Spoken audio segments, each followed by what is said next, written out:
So this is a very exciting day. The return of the actress. Woo!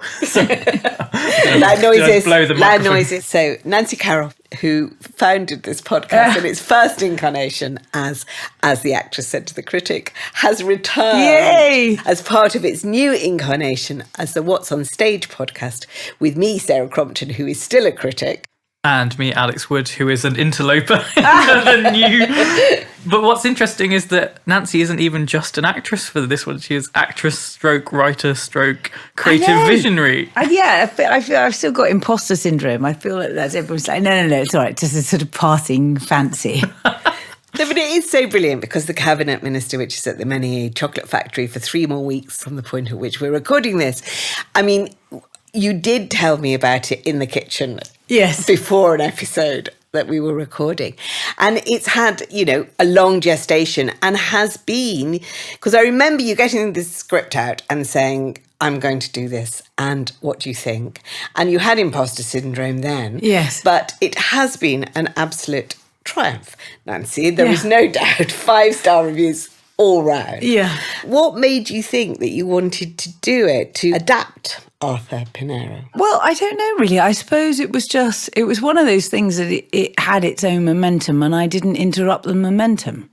And it's not more deeply thought out than that, which sounds pathetic. But I suppose it was, I had a meeting with a producer friend and an actor, and we were talking about things that we could potentially brew up together in the way that one does when you've got time on your hands and your horizon's looking a little bit thin. And you have these dream-like survival moments like, okay, if I'm going to continue, what could the future possibly include? And it's important to dream at every corner and recalibrate. And one of the things that came up, because this was very shortly after COVID or in the sort of aftermath of COVID, was that people just wanted to laugh. Yeah. And they didn't want to be told what to think anymore or what to do anymore. And, there were enough people making important political work, and I was certainly not one of those people who could provide that. But that perhaps I could provide or be part of the creation of something that was utterly, utterly silly. And so we were looking at farces, we were looking at restoration, and having done The Magistrate at the National about 10 years ago, I vaguely knew other things that Pinero had done because shortly after Patrick Marber had adapted Trelawney of the Wells for the Donmar. And one of the things that was suggested at this lunch was Dandy Dick, which is his second most well-known play. And I read it and I thought, and they were laughing about it and saying, oh, it's hilarious when this happens. And genuinely, I didn't quite get it.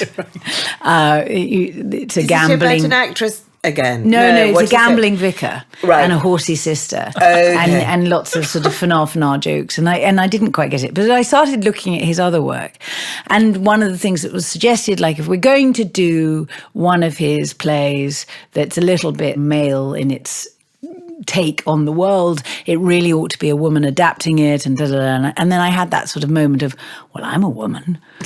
I write. I could have a go. Anyway, and then I found the cabinet minister, and it was just at the time when Boris Johnson and Carrie Johnson were accused of accepting favours, and they just redecorated their house with the money of somebody who was supporting them, blah, blah, blah, blah. And there was lots of sort of chat and jokes about wallpaper. In the first scene of the cabinet minister, Pinero talks about using funny money to redecorate the house. And I thought, this is extraordinary. And I keep reading and all the references and to entitlement and to double standards and to the glass ceiling of society, and just felt uncannily similar to what we were going through at the time. So I started looking at it and I thought, well, there's too many actors, it's too large a cast, and actually that bit doesn't make sense and that bit's racist and that bit's just not funny. And then I just started attacking it. And as Patrick said about Trelawney of the Wells, he dragged a tree through it. And that's what I felt like I was doing. I was just literally dragging a tree through it. And also I think modern audiences, unlike Victorian audiences, are not prepared to sit still for 3.5 hours. Yeah. They want a play that never lets them get ahead. They want it fast and furious, and they want it in front of them instantly. They don't, even with this and what we've achieved with this version of the cabinet minister, there's still a lot of exposition that they have to sit through in order to get to the payoff of the second half, which is when everything blows up. It's a very different genre, but it's one that I love. Right. And I've always loved farce. I've always loved double entendres. I've always loved just complete silliness and people being very transparent in their snobbery. It's easy. It's spoon-feeding comedy, and I particularly like it. And this felt very fitting. And when it first got programmed, we were going to be in the middle of a general election. Right. As it happens, we have a Labour government just at the point at which Keir Starmer was accused of accepting favours. So there are, there's stuff to be discussed. It's all there. But yeah, so that was the journey. How early on did you know that you were also going to be in it rather than simply adapting it? You mean make sure that I had a stonking great part right in the middle of it? I think fairly quickly. Yeah. I mean, when I first read it, thought, well, this is a great company piece. I hadn't really noticed quite how central Kitty was. And so, and then my fear was always that it would appear to be nakedly self-serving. But Kitty is a fantastic part, but she only works if you have everybody else playing at high octane. And I wanted Julian Twombly, who is the cabinet minister, the titular role, to have more to say about his, imminent rejection from Parliament. So I've added a lot more politics stuff and political references, more than Pinero had. I mean, obviously, Kitty is a silly star around which everything does revolve. Yes. It's her machinations that constantly keep the plot going as she's attempting to sort of raise enough money all the time to live the lifestyle she believes she's entitled to. But I thought what was interesting was the way that it is a company piece and everybody's representing an aspect of graft, essentially, of trying to get on in the world. I love the way that it's such a strong company effort, and he's terrific. And Nick Rowe, he's wonderful, and of course his dad was a Tory minister, which is extraordinary. I didn't know that. Andrew Rowe, who was a brilliant minister who started, I think, a youth parliament. He started the youth parliament. I can't remember where his constituency was, but no, he was a very impressive man. And I think even though Nick doesn't necessarily share all of his dad's political views, he felt that he was a force for good. Yeah. And it's interesting for him, I think, to inwardly make various comparisons. Well, you sort of feel he was born to be a cabinet minister. Yeah, Surely he was. And Sarah Travis, who's composed a lot of the music, it's been really interesting about signalling to an audience, because Victorian drama isn't done. I mean, we do Wilde, and occasionally Schiller comes up, and George Bernard Shaw, and a lot of the contemporaries around, when Pinero was still alive, are more popular and done more regularly. But Pinero's particular style, although I think he had a lot of socialist values and was certainly obsessed with double standards of society, he isn't seen to be a socialist voice in that way, and his style can be accused of being slightly dustier than Shaw and the others. What I felt that was really interesting is about signalling to an audience that it is silly, that they can laugh. Yeah. And regulating that in some way seemed to be aided by adding music and having the actors play music, because then you know that you're in a Technicolor convention, paying homage to the knee-high style of everything being souped up in a completely fun, makeshift way, and so that has helped. But there was a point at which during previews that it wasn't until Dilly Keane comes on and the McPhails, who are the very silly Scottish characters, that people go, oh, okay, we're allowed to laugh in that way. So that's been interesting. The sort of dramaturgically working out at what point those sorts of steps have to occur in order for an audience to feel comfortable with what they're watching. So it's been a great learning curve as well. You're actually preempting my next question, which was around Sarah's composition. Yeah. How early on were you sort of weaving that into your expectations for the script, thinking, okay, this is going to have underscoring, or this is going to have music attached to it? Well, very early, because what happened was I did a version of it and chatted to Paul Foster, who is a very old friend and colleague. We did Deep Blue Sea together at Chichester, and we were chatting about it. And I said, look, I've written the lyrics to a song. And I know that you've worked closely with Sarah, who I've massively admired for years and is just the most glorious human being. Can I send these lyrics to her and say, as part of this pitch, I'd love to record this song?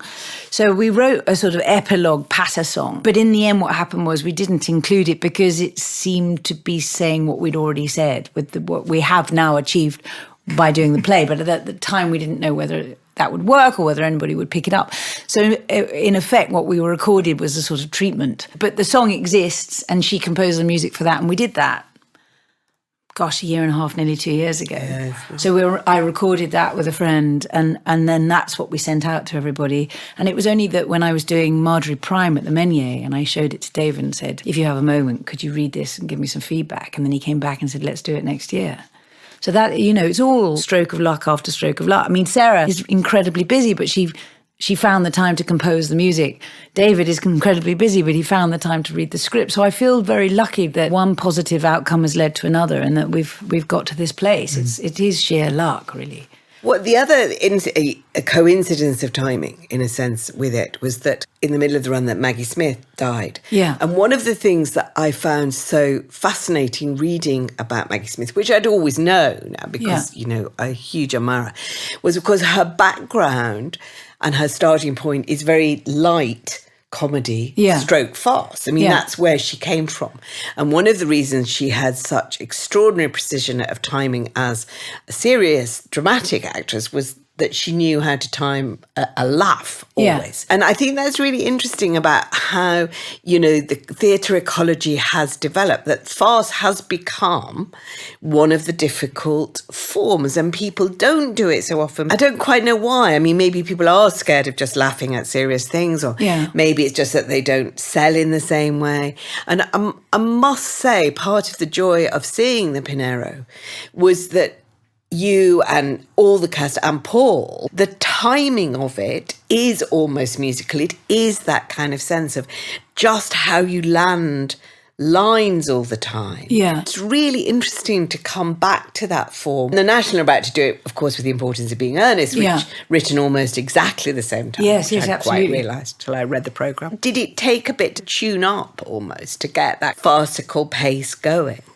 No, I mean, in terms of the timing, actually, I mean, most of what you see on stage did take place in the rehearsal room. And we just worked incredibly hard at it. And we started to run about a week or so before we left the rehearsal room so that I could then, because I was rewriting all the way through rehearsals. And then it wasn't until really the first sort of stagger through, which was just over a week before we left the rehearsal room, that I realised I still had to make more cuts. And then when David first came to watch it, he had a load of notes about what he felt an audience could take, what worked in terms of the sort of archaic culture of a Victorian ear, like cousins marrying and things like that. So he said, I'm not sure that's going to work. So that took a lot of reweaving of ideas, but was really, really helpful. And also all the sort of separate arcs. George Blagden and Ros Ford, who play the lovers, I just think are miraculous, and that we're so lucky that we found those actors because they completely get it. Absolutely, and and I love what they're doing, and the histrionic and hysterical quality, but also completely based in truth, that you believe that they are two completely bonkers, innocent souls who are meant to be together, but have and sort of coexist in the same entitled culture. One man sort of roaming the empire, thinking that he's this great sort of traveller, but always protected by the fact that, he's a moneyed white man in the empire. And then the daughter who will have everything laid out for her. And that was all Pinero. I rewrote certain bits of theirs, but that was one of the things that I loved about the original script was their relationship, and that was all on the page. And again, seemingly all of Lady Macphail's Scottish rants, that's all Pinero. And quite a lot of the double entendres of Pinero. I've just added even more filth. So when it takes a deep dive into something really quite smutty, that's mostly me. But that's why I loved it, because the bones of the play were just fantastic and really, really funny.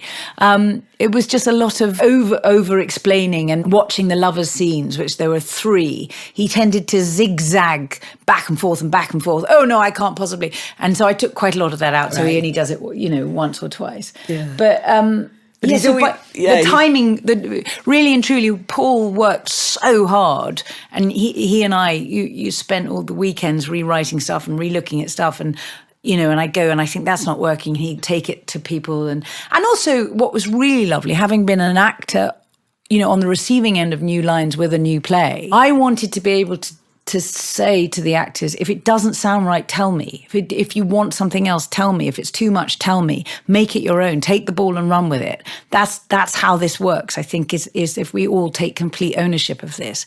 And that was really lovely to do, because I know what it has meant to me as an actor to be on the receiving end of being trusted. Being trusted that the experience is not for nothing. That your inner metronome is not for nothing.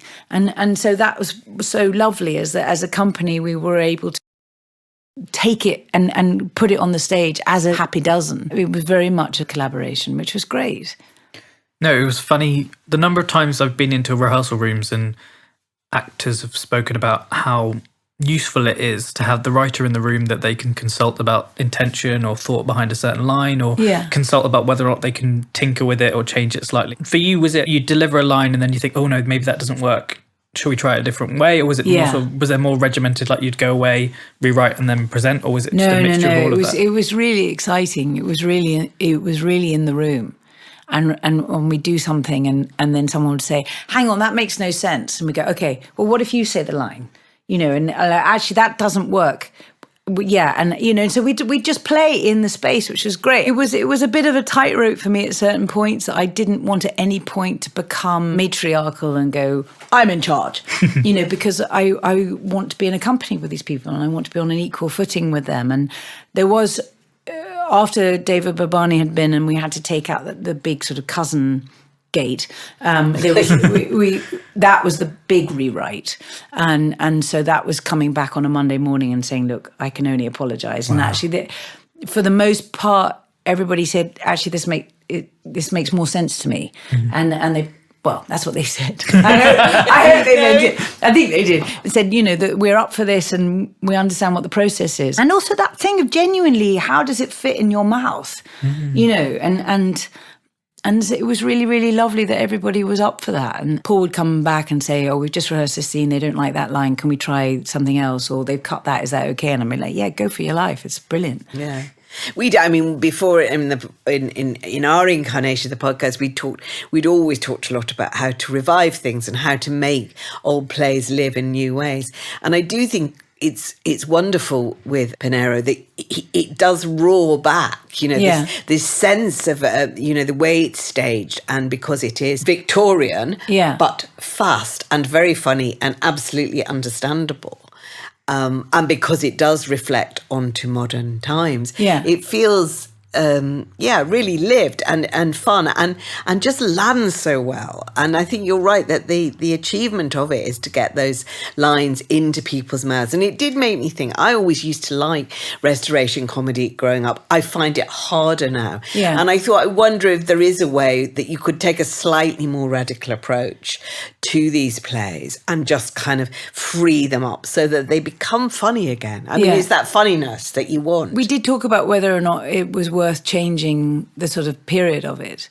I think what I liked about keeping it as a Victorian piece is that it lulls the audience into a full sense of security, so that if there is a sort of political poignancy to be, achieved, and also making the point that very little has changed fundamentally in so many ways, that is made more useful through that prism of it being a historical piece. Whereas if you modernize it, I feel the danger is that you're then crowbarring for the sake of modernizing, as opposed to, in some ways it's far easier to set it at the time that it was written. I mean, it was interesting when I did Man and Mode at the National, and Nick Heitner directed that, and he was desperate to set it in a modern setting. And so much of it worked, But then there were, and by his own admission, there were moments where you think, "Oh God, this is, you come up against a wall," because ultimately, culturally, it's a time shift. Yeah. And there's nothing.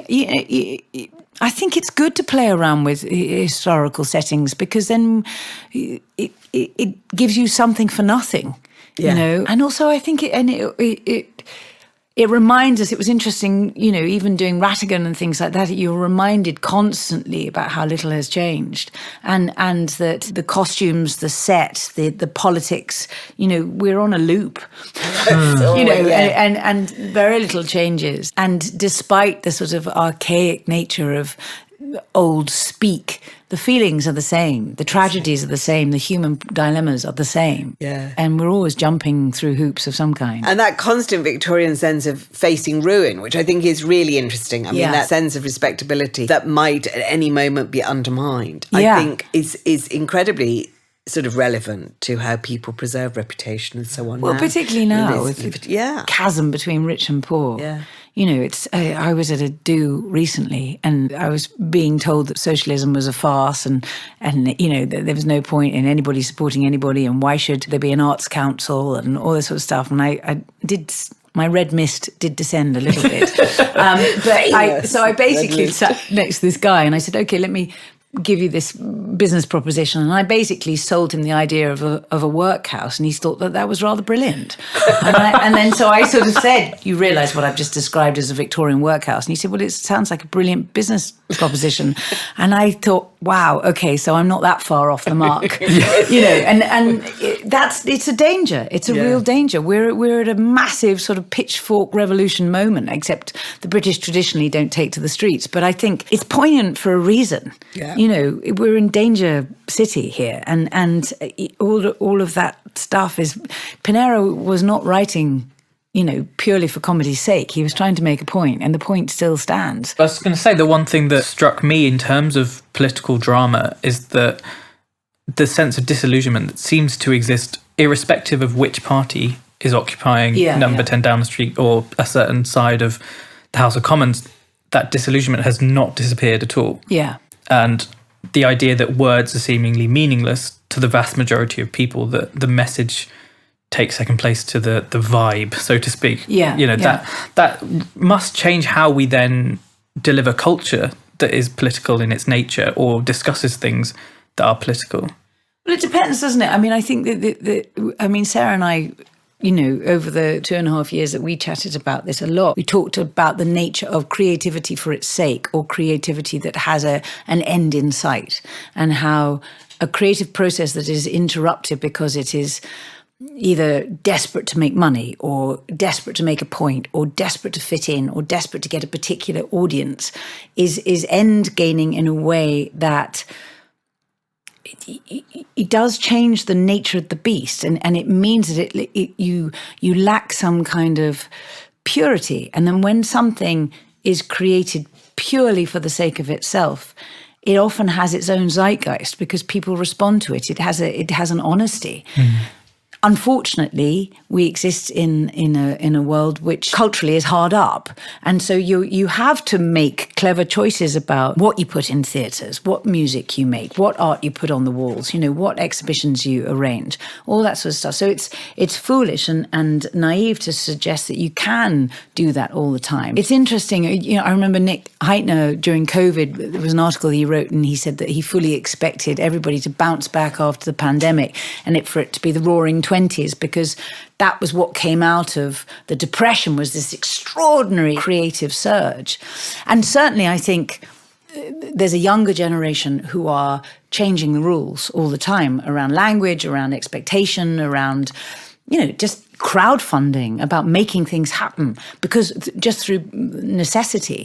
I think it's really, it's tough, it's complicated, and nobody really wants to be told what to think, but they also need forums in which to express themselves and react and object, and so I don't know what the answer is, but the arts has always traditionally been the place where people can do that. I do think it's a remarkably rich time that is beginning to emerge. Alex and I, when we're working, talk all the time about that tension between the absence of money and the absence of certainty, particularly in the regions, which remains the issue. Yeah. But also, there is a body of work being made that seems a particularly rich mix of old and new, and looking lot of revivals on at the moment that are actually saying what happens if we turn eyes backwards to history, what can we learn from history, plus some exceptional good new writing coming up. So it is a nice moment in culture.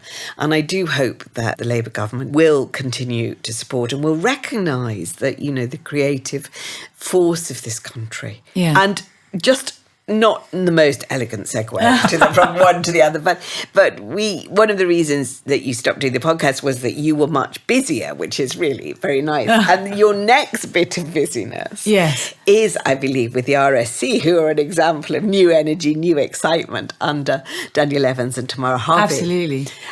And you are about to, to do Hamlet. I'm going to be playing Gertrude in Hamlet with Luke Thallon playing Hamlet and Rupert Gould directing, which is really exciting. It is very exciting. When you rattled through your company, it sounded like some of the greatest stage performers of a generation coming together with one of the most exciting directors in one of the most exciting seasons for any artistic director at the moment. Yeah, no, I'm really excited. And I did it in 1999. Julie Legrand played Gertrude when I did it at the Bristol Old Vic many, many, many moons ago. And it's such an exciting play, and it does come up. I think we always wrestle with it. It's one of those ones, isn't it, that gets done so frequently because it's just a rich piece, and there's always more to be mined from it. I love Hamlet, and I was so glad when I interviewed Daniel and Tamara when they were announcing their first season. At that point, they knew they were doing Hamlet, and they knew Rupert was doing Hamlet. Yeah. And I think Luke Thallon was attached at that point,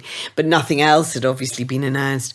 And it felt so right that Hamlet should be part of the first season, because I always want to know what people make of Hamlet. Yeah. And, talk about play that goes on and on and on, kind of casting different lights down the ages. It's really exciting. Yeah, no, really exciting. And nice for you to go back to the RSC, because that's always been very much in your heart as a place that you loved. Yeah, well, it's where I met Joe, and it is a magical place. And also welcoming back Rupert Gould to the RSC as well. Yeah.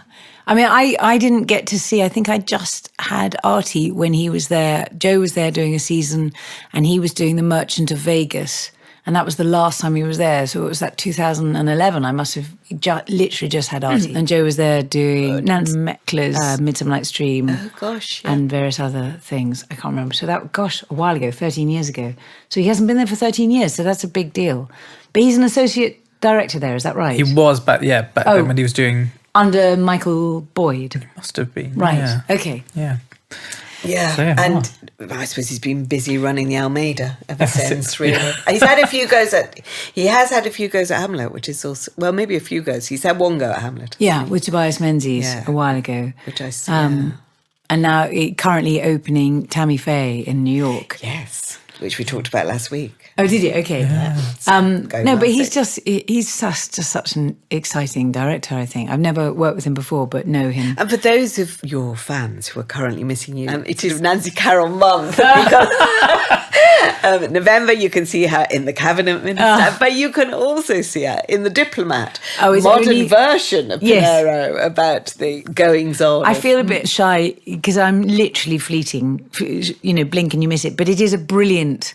I loved being part of it. I'm a massive, massive fan of Deborah Kahn, just from having watched The West Wing endlessly and, so many things that she's been part of. And it was just, I loved the first series. Yeah, so on Netflix. It's brilliant with Rufus Sewell and... Kerry Russell, Rory Kinnear, David Gayassi, loads of brilliant people. And fabulous energy as a series. It just kind of whisks you along through all the machinations of American and British governments. So it really does. So I'm giving my head of MI5 very briefly. So it was just lovely to be part of it. But as I say, I feel a little bit shy even claiming anything tenacious about my involvement. But yeah, it it's lovely. And you know, just to be around very, very exciting writing and people working to sort of throw a mirror up to the political situation in the States and our relationship with the States and stuff. And she just does such a fantastic job. That's great. Is it sometimes very interesting, or when you're doing screen work in particular, if there's been sort of, say, 10, 11, 12, 13 months in between recording and then actually seeing it back, and then you're like, oh, actually that was quite fun, when I'm actually sort of rediscovering your past self when you're watching yourself back. There's an interim stage where you go and do additional dialogue recording, so you see yourself blown up and wish that you'd sort of plucked your chin that morning, because everything is massively there to see, warts and all, but you get little clips of what you've seen as you go along, and then maybe there'll be a cast and crew, so by the time it hits the public realm, you have an idea about what it's going to be like, but it isn't until it's all out there to be streamed and watched all in one go that you have a sense of just how much was involved and how big a thing it is. But I genuinely think the relationship between Rufus Hall and Kerry Russell is just fantastic. It's a fascinating bit of writing. It's wonderful and wonderfully played by them both. Brilliant, absolutely brilliant. Yeah, I can't wait for it to come back. Yeah, so next 31st, I think it airs. Yeah. So it's lovely to have you back. Thank you so much. Oh, yes, you need to keep writing more plays so we can have more. Yeah, well, I'm gonna have a go. I've been asked if there's anything else I'd like to have a go at, and which has been really flattering and gorgeous, and so I'm going to have another go and see what happens, and maybe it's a one-trick pony, but I hope not. We can come and accost you in Stratford as well. Okay, yeah, we'll come and accost you in Stratford. We'll look forward to everything. Thank you. Thank you, Nancy. Thank you for having me. I'm glad you enjoyed it. Oh, it was an absolute pleasure. Thank you. I mean the play, not me talking. I mean all of it. The play is also the full Nancy package is always a pleasure, isn't it? Thank you, everyone, for listening to this episode of the What's on Stage podcast. If you've enjoyed this, please leave a comment and some star ratings if possible. And tune in next week for another bundle of theatre goodness.